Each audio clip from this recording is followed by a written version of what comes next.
Good morning, good afternoon, good evening, good night, once again to all of you out there on YouTube land.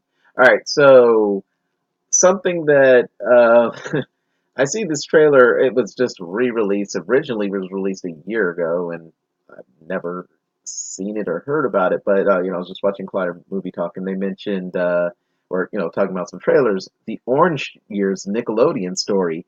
Now, I'm a kid who grew up. I mean, I grew up by loving Disney, but also just as much Nickelodeon. I mean, from your cartoons, Rugrats, Ren and Stimpy, Rocko's Modern Life, what was that Cartoon Network?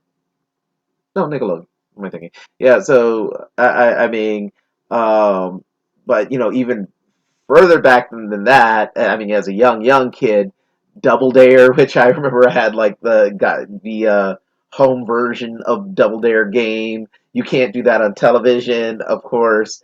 I don't know, getting slimed.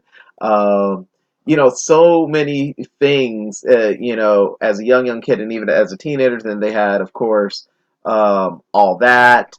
15. Yeah, 15 was on Nickelodeon. Just so many different things. So, anyways, I have to watch this trailer. The Orange Years, the Nickelodeon story trailer.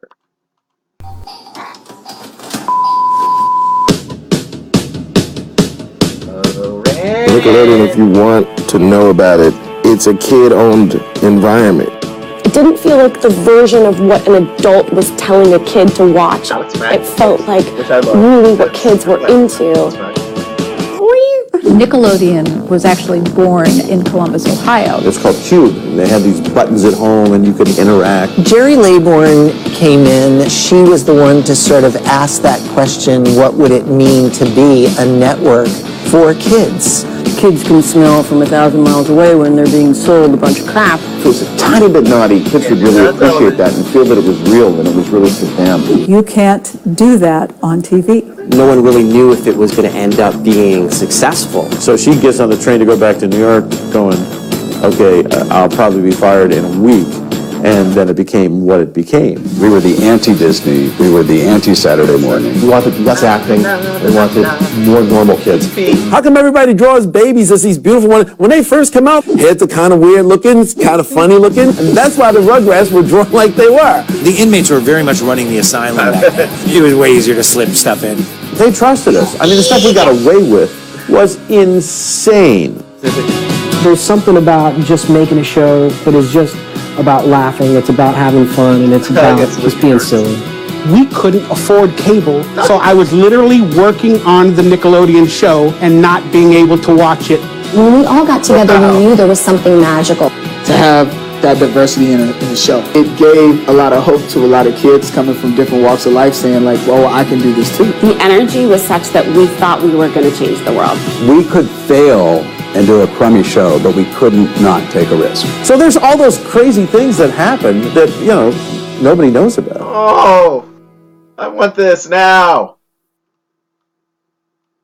Is that it? Oh, I want this now. As I've said before, I like a good documentary, or if it was, someone specific biopic or whatever, but especially about things you love. Like I said, again, I was a Nickelodeon kid. I mean, I was a Disney kid as well, but I mean, I freaking loved Nickelodeon. And again, as I named different shows that were there, I mean, I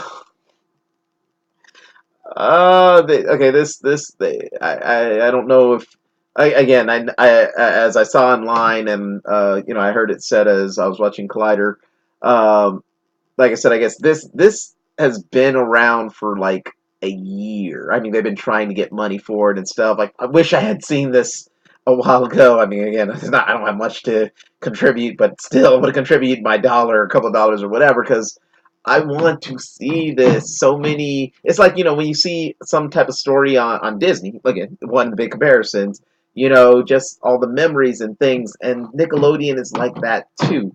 I mean, I find myself from time to time looking at freaking clips of things. Salute your shorts, the intro, Camp Anawana, we hold you. Okay, Clarissa explains it all as I sang a little of the theme song. I mean, Melissa Joan Hart, who like I had a crush on forever. I still love Melissa Joan Hart, and of course, who we know became Sabrina the Teenage Witch, among other things. Um, as I named them before, you can't do that on television. Double Dare, so many great things that again, so many great shows that you look at, and I hate to say this to sound like an old fogey again or anything, but you look at a lot of children's programming. I mean, there's some good stuff, but a lot of it's just like, what in the world is this? And I mean, then again, you look back to stuff back then. It's just completely different. Like I said, if you've ever seen any of my videos for Zach Morris's Trash, the kind of parodies of Stop It on Saved by the Bell, that's that again, which I love Saved by the Bells. Those are illustrations of some shows that were just so fun at the time, but as you look at them again, you're just like, what? But as I've seen a couple, watch clips of some of the Nickelodeon shows I watched back in the day, and there's not that complete absurdity, just fun, and yeah, that's all I could say. So I hope they find a distributor for this, or Netflix, Hulu, someone picks it up, because I want to see this. Anyways, that is my reaction to the Orange Years, the Nickelodeon story. Feel free to share, subscribe, hopefully give a like. Let me know if you grew up watching Nickelodeon like I did. What did you think of this trailer? Do you get the feels, as they say? Let me know what you think about that, about my video content, as always. Appreciate your comments, and thanks for watching.